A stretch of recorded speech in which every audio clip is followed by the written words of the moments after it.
on the air. Right. Go ahead and transition this and get us started.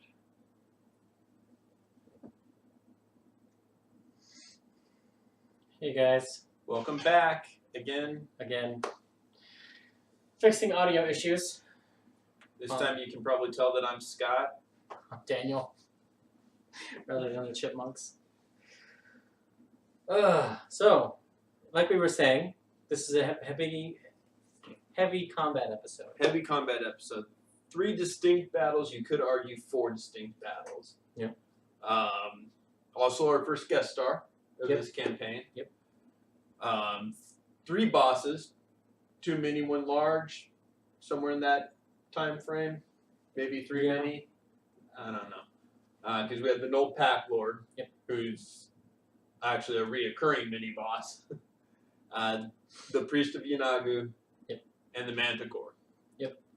So those were all 3 bigs. Those were 3. How do you want to do this? We got almost 50%. 3 out of 7. How do you want to do this for this campaign? Happened in episode 7.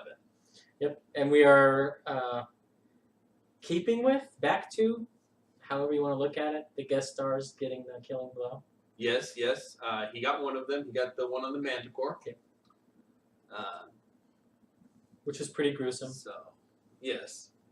I jotted down a few stats from Crit Roll Stats. Okay. Great source. Episode 7, Matt had 5 nat 20s and 2 nat 1s. The players... That golden snitch, man. The players had 4 nat 20s. 1 was not, 2 were bow, and 1 was fjord. So they had 1 less. And they had 3 nat 1s. So 1 more. Shikaste, the guest star, had 1 of them. And Jester had 2 nat 1s. And Shikaste's is right off the bat, which was hilarious. Yes. Well, what do you expect from a blind guy? You gotta have that comic relief moment with the blind guy right off the bat. Yeah. Excuse me. So before we get into we called it territory. Okay. Because we did call something that happened this episode. Mm-hmm. I just have to say something about the artwork. Okay. I think Shikaste looks a little like Don Cheadle.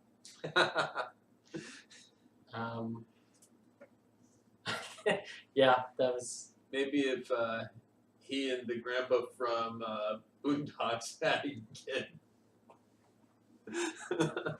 Yeah. Although, when I was first watching the episode, and he was describing Shikaste, I got a really strong Shepherd book vibe. I did too. I thought the hair was going to be more Shepherd bookish until the picture came up. But I mean, I like the art. Yeah, me too. Just because I've watched Firefight recently, so that might be one of the reasons why it's in my head.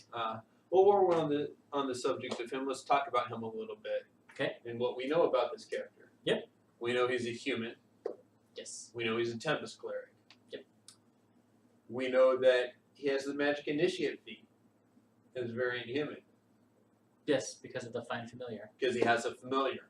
And the only way to get that, if you're not a wizard, is the magic initiate feat, choosing wizard. Yep. So, and we know he has 4 strength. Yes. I don't remember all the stats, but that one stood out to me. I think his wisdom was 16 and his dex was 16. Yes. Okay. If memory serves. I remember he had a +3 in the wisdom category, so it was 16 or 17. But that sounds right. And he was in hide armor, I think. So and his AC was 15. So yeah.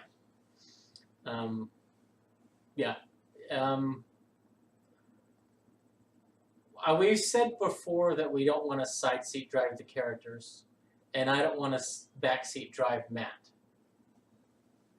I have 2 observations, and I don't know if I want to go into them now. And this probably is happening because we don't have a lot to speculate on. Well, okay, so let's do what we got right. Okay. And I think this actually is in the episode that might have the audio problems. Okay. So you have to believe us if it's not.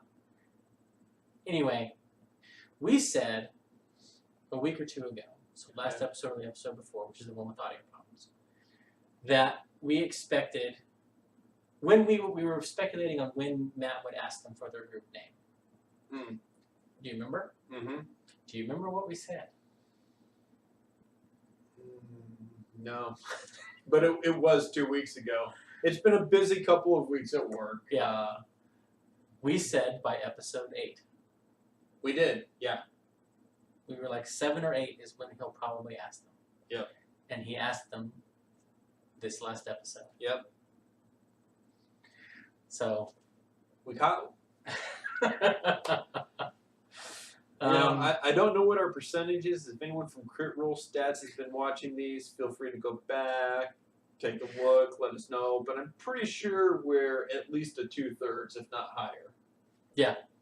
Yeah. Especially if you count the character options that we've speculated on. Because we got most of those right. Yeah. The only one we're not sure about yet is Ashley. Yes. I just realized I don't have chat floating in our view.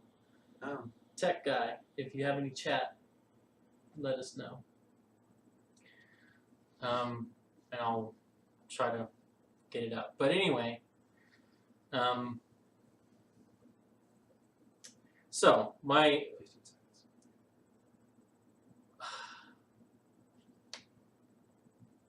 gripes, observations,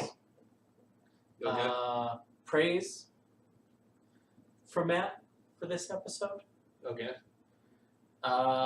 You have to praise his battle mat togetherness. Yes. His plans for the encounters. Well, I mean, it's easy if your whole house is made from dwarf and forge. Yes, this is true. Just have to rearrange the den every week. I like the way he did his reveals this episode. When he's describing what's going on and everyone's thinking about, well, how are we going to do this? He's like, well, here, let me just get it for you. Let me just give you a visual. Let me give you some perspective. That's pretty good.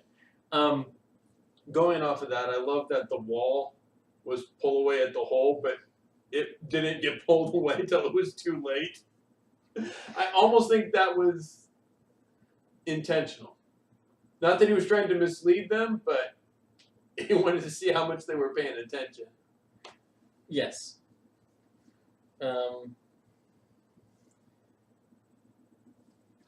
And my rewatch today, again, it's tax season, so super busy at work. I wasn't able to devote that much of my brain to it. But Matt says he described that hole.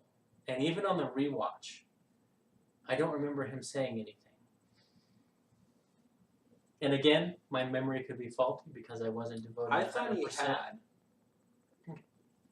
I thought before he pulled the map out, he was talking about the stairs, and I think he said, "And there's a hole over there." You know. Okay. He probably did, and that's one of those things. Like, just well, what do we want to do? What do we want to do? Well, let me give you a visual, and he put it out. It was before he pulled the map out, so it's not like he pointed at a spot in the map and said, "Hey, there's a hole right there." Yeah. But in the initial description, before he pulled it out, I want to say I'm 80% sure I remember him saying that. Okay. So. I'll believe you. I mean, like I say, I'm 100% not totally there on that part of it. But my complaint for Matt for this episode.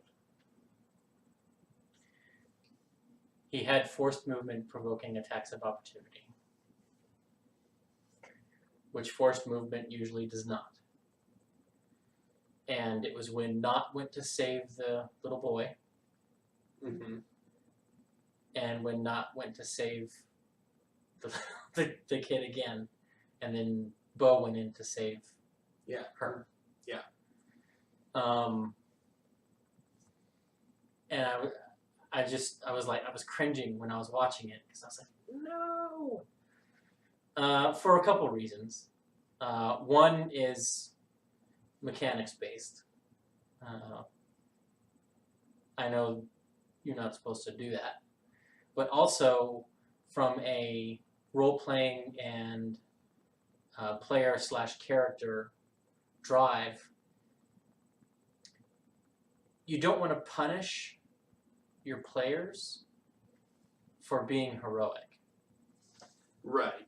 The one thing I will say, and I know that mechanically it's typically not supposed to, but especially in these cases, and especially in the second one, if you're holding something,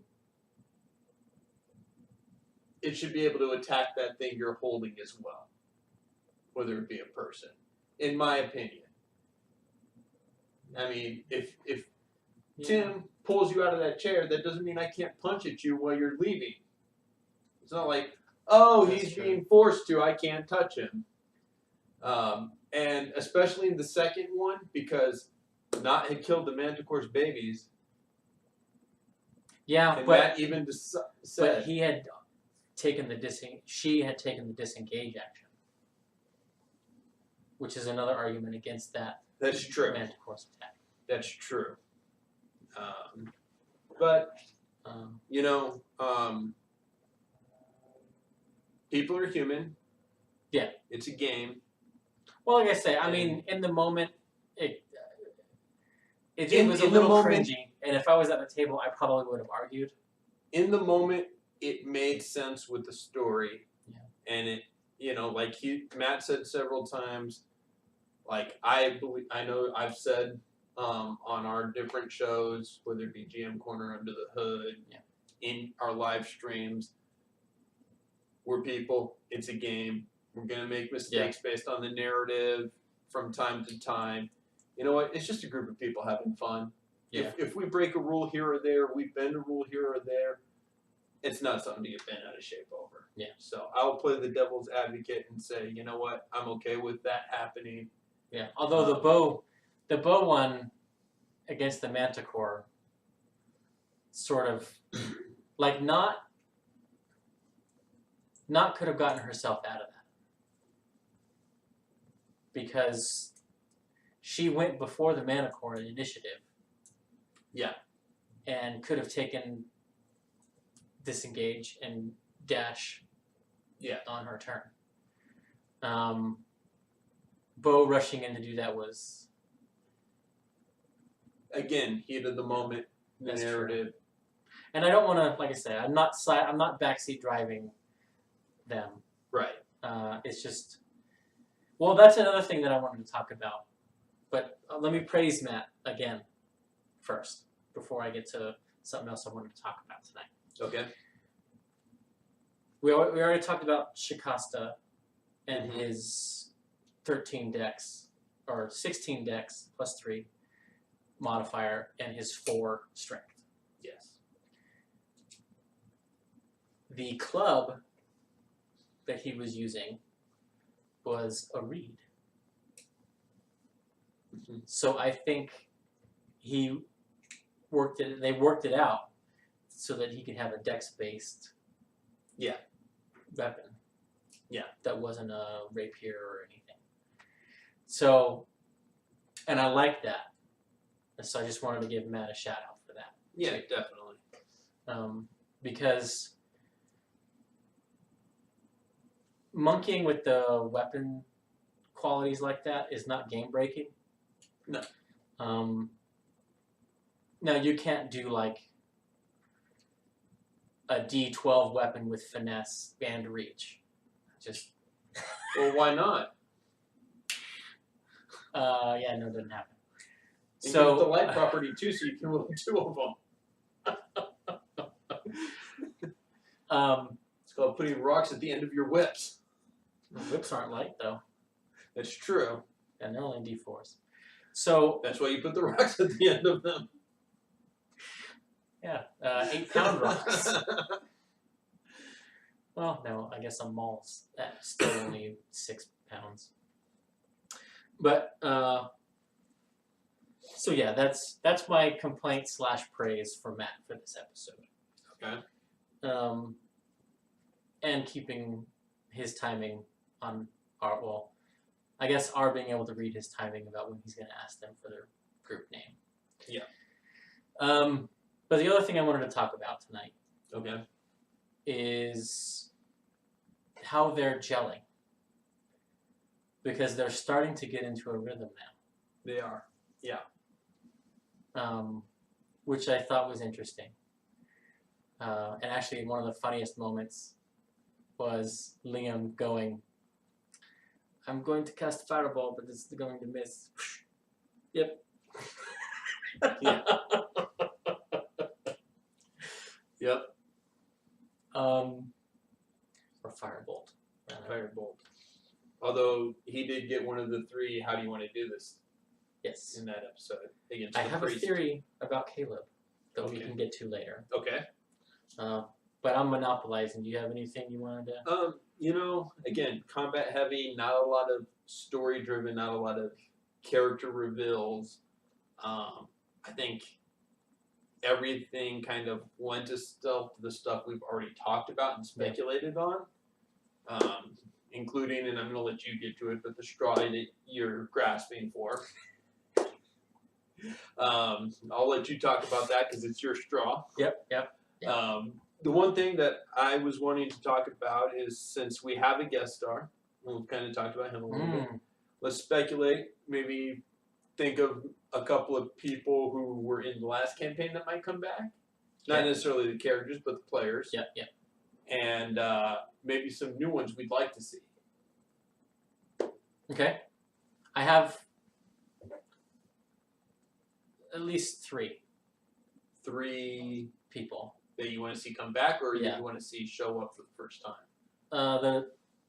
One is a return. Well, I know Pat Rothfuss. Yeah, that's one for you. Yeah. I have him return, and I almost want to have him come in as Drebus, which is his character that he guest stars on the C Team as. Okay. He is portrayed. He's a half-orc. Okay. And he is Rosie Beestinger's grandson, I think, or son. I can't remember right now off the top of my head. But anyway, he's portrayed as floating through life, can't quite focus on anything, kind of a character. And to reflect that, he's worked with Jerry Holkins, the GM, that he's taking a class in everything.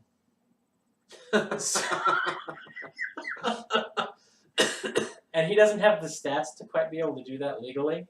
Right. Sounds like me in college. And that's exactly the character he's playing. So I think right now he's a paladin, rogue, bard, I think. Okay. I think he has 4 classes. I can't remember them off the top of my head. But anyway, I kind of almost want to see him come in. Okay. Just because, in a weird, odd way, that would... Because Rothfuss now ties together Critical Role and the Chris Perkins cinematic universe, as Jerry Holkins called it, which is Acquisitions Incorporated, the main stage show at PAX. Dice Camera Action, which is his show on D&D Network, and the C Team. Okay. Drebus hasn't shown up anywhere else, but he could now. But Care has shown up on Dice Camera Action. Okay. Because at PAX South, I think, this last year, when he was there for the main game, he was also playing Care in Dice Camera Action. Okay. Which was interesting to see him there. So they have this, if you want to, it's sort of a meta thread now in these games, which is fun if you can also do that at your table. Right. The other person that I kind of would like to see is Jerry Holkins. Okay. Or, well, Jerry Holkins, and maybe even as Omen, but it doesn't have to be Omen. I don't think. And Omen is too high level right now anyway. He's 8th or 9th level, I think. Okay.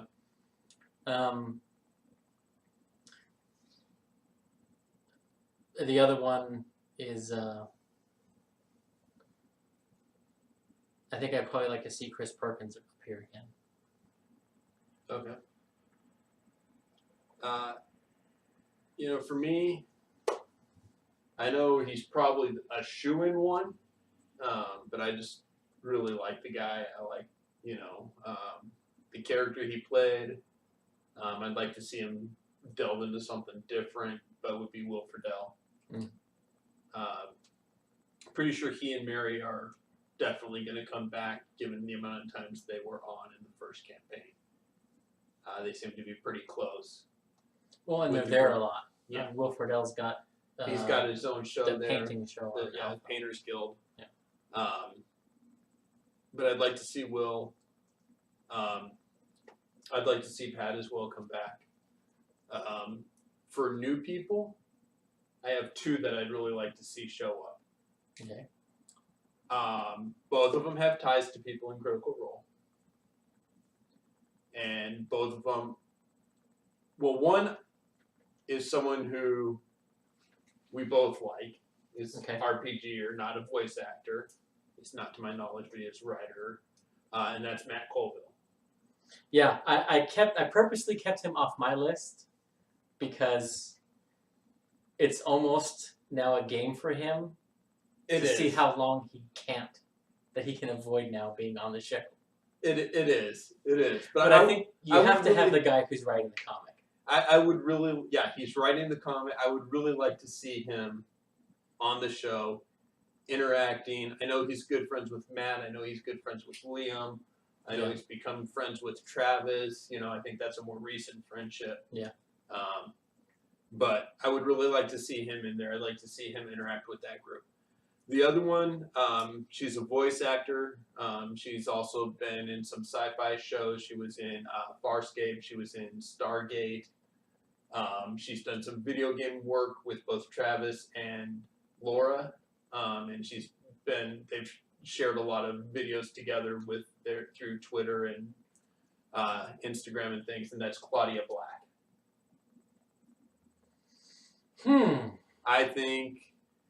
I don't know if she's ever played. I don't know if she'd be another newbie player, but I think that she would be a lot of fun to watch on the show. Yeah. So I have a wild one.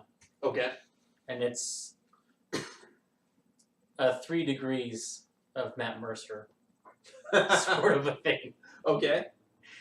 Dame Judi Dench. Okay, yeah. Because she played with Vin Diesel. Yep. When he was on set with her in their movie that they did together. Yep. So through Vin, get Dame Judi Dench. That would be wild out there. I'm sure she has connections. I know she does, at least with Max. They were both in the Arkham series games, voice acting. I don't know how much they interacted with each other. But she's the voice of most people's childhood, and that would be Tara Strong. She does Raven. She does Harley Quinn. She's the original voice of Harley Quinn. She does Twilight Sparkle, Timmy Turner. I was going to say, she did Powerpuff Girls too, I think. Yeah, she's one of the Powerpuff Girls. All kinds of voice acting. She's a lot of fun. I think her Rob personality. Paulson. Yeah, he would be a good one. And he's got the show on Alpha. Yeah. That would be interesting. As far if we're gonna go people on Alpha or Geek and Sundry, I'd love to see Erika Ishii. I'm a fan of her. Come back. Come back. I think she was in a couple one-shots. Yeah. Yeah, she was the Tabaxi fighter in Sam's. No, that's... Oh, no. Ashley... Yeah. I forget her last name, but she's another one who is enjoyable to watch. I'd like to see her... Burke, right? Ashley Burke? Yeah. Yeah. Any of, Hector from Hector, yeah. Hector Navarro. Although I think he's pretty busy with. Between the show he does with Jessica and then being on the Shield of Tomorrow. Yeah. Yeah, he probably I was is. trying to think of the name of The Star Trek game. Yeah.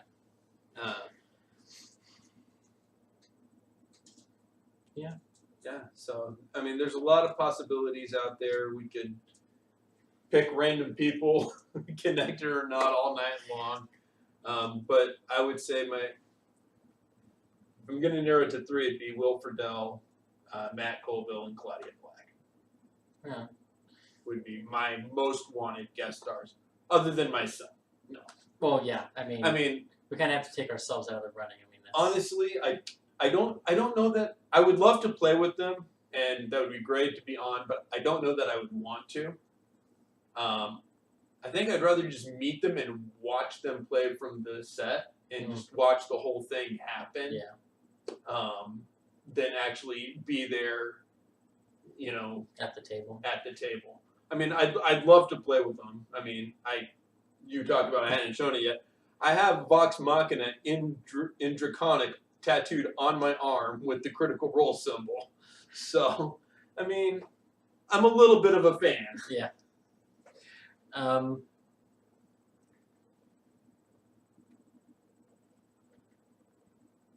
Okay, I have 2 more to add to my list. Okay.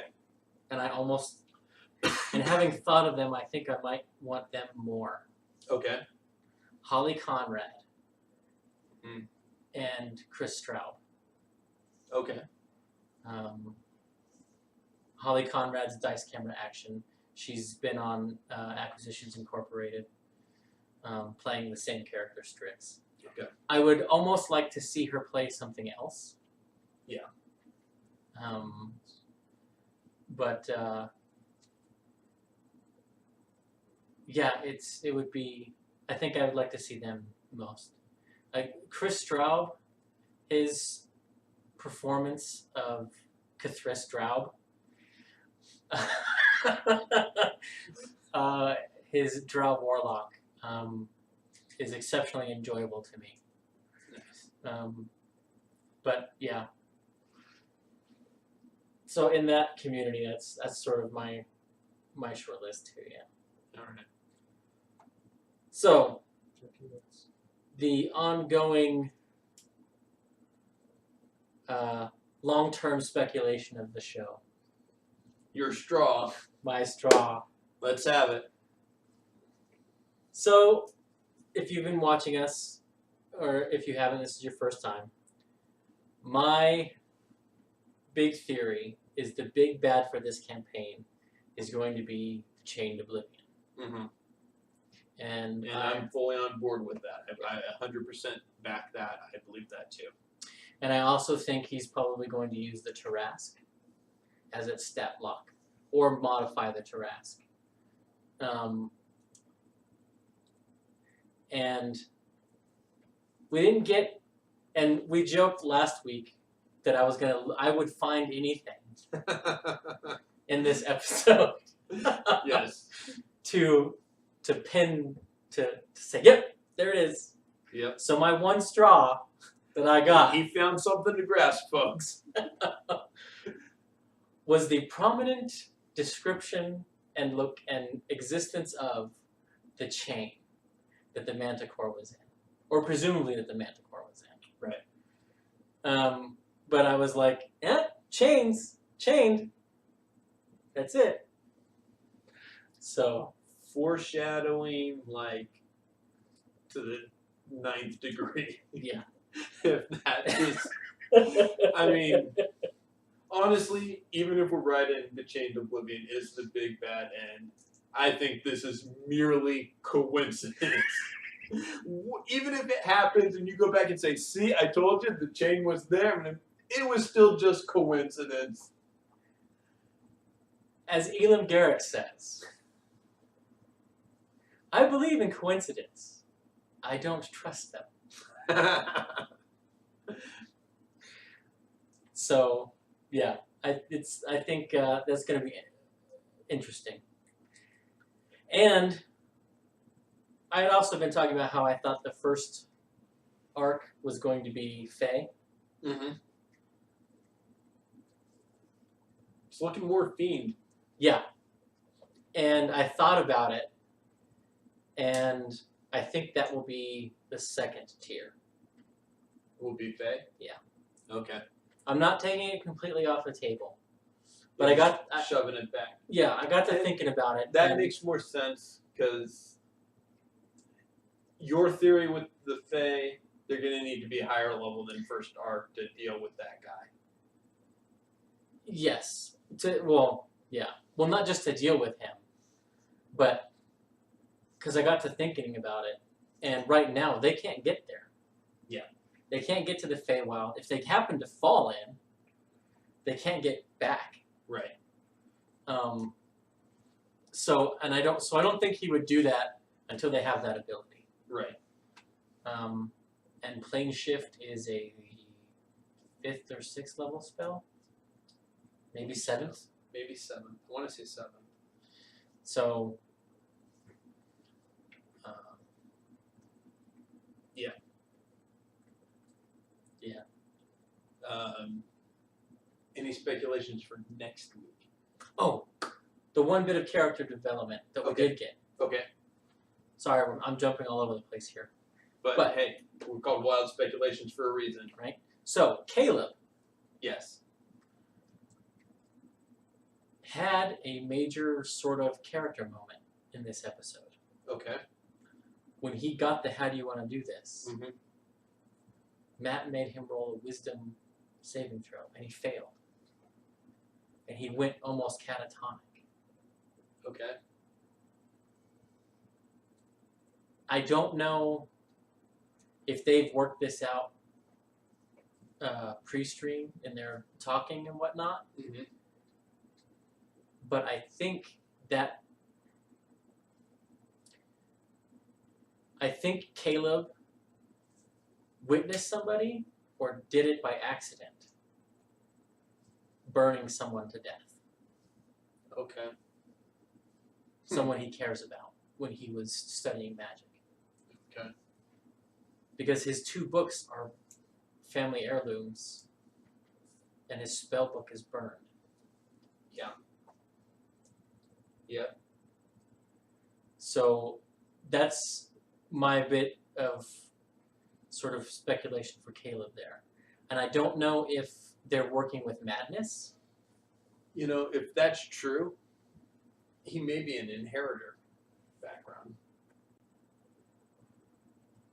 That could be the other book. Yeah. Because I honestly don't know what his background is. And then, well, the wiki seems to agree with our speculation, which was charlatan. They have his profession listed as con artist. Yeah. But, and yeah, see, I still think that that's more just the transmutation school thing and him having a decent charisma than the actual. Because I think if he was the charlatan in that early episode when Jessica was like, "Oh, I have a disguise kit," and Mom was like, "Oh, I have one too," Caleb would have been like, "Oh, I have one also." They would have made use of it, and they didn't because he didn't have one. That's true. Although with disguise self, you don't need one. That's true, but you get one unless he sold it off pre-stream. Yeah. But I don't think that. Or used it on Knot, and that's where Knot got her disguise. A porcelain mask. I get a feeling that's built into his backstory. Yeah. Or her backstory. Yeah. I think that's a Sam thing. I could see him being like, "I'm just this little goblin girl. Well, how do you pass? Oh, well, I just have this like piece of a porcelain doll that I use as a mask," and that's just Sam thinking on the fly and creating his character. That could be. You have to let me sandbag our worldview, man. So yeah, we're running on the last few minutes. Apology for the late start. end the short episode, but it's what it is. What it is. Speculations for next episode. I think we're going to get a break from the combat. Yes. We've had 2 combat-heavy sessions in a row. We've cleared the Knoll mine. Yep. So I think we're going to finish in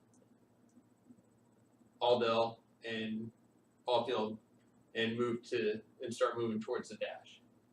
And I think we're going to get that downtime character interaction.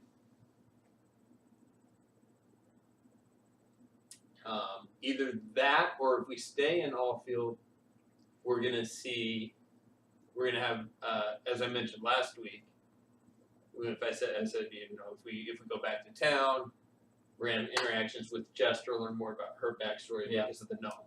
Yeah. And then we'll find out if she's just a noble or your speculation that she's from a brothel is correct. And I don't think it'll be flat out given away, but if she's from a brothel and that's where she recognizes him from, there's going to be innuendo mentioned that. I don't think it'll be blatant innuendo, but there will be innuendo. Okay. I think we will get at least one more appearance of regular Knoll. Yeah. Well, I mean, we get that with, not just regular Knoll, but failed roll and more 9s will be rolled.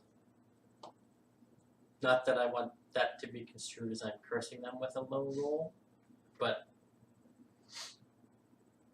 you don't need a crystal ball to predict the obvious either. At the rate they're going. I think you're right. I don't think we will have combat next session. Or if we do, it will be 1 and it will be quick. Yeah. I think what will happen is Matt will dangle another small side quest to help the people of Allfield. Okay. Or maybe delve more into the captain's shtick. Yeah. I think we'll see more of the local guys signing up to do the good thing while the Imperial folks away are doing bad things. Yeah.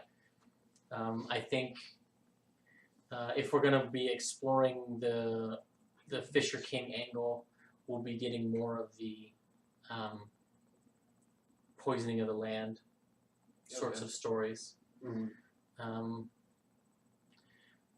I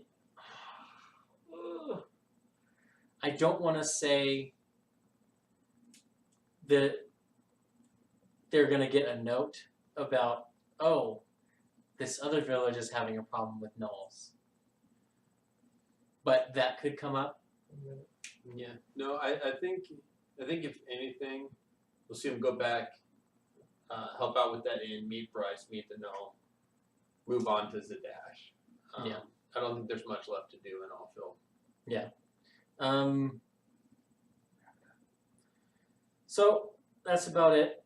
Talks Machnia is about to start, guys. Come back next week. Hopefully our technical issues are solved by then, and we'll start on time. Otherwise, we'll start the stream extra early to at least do a test. We'll probably do both. So we'll see you guys next week.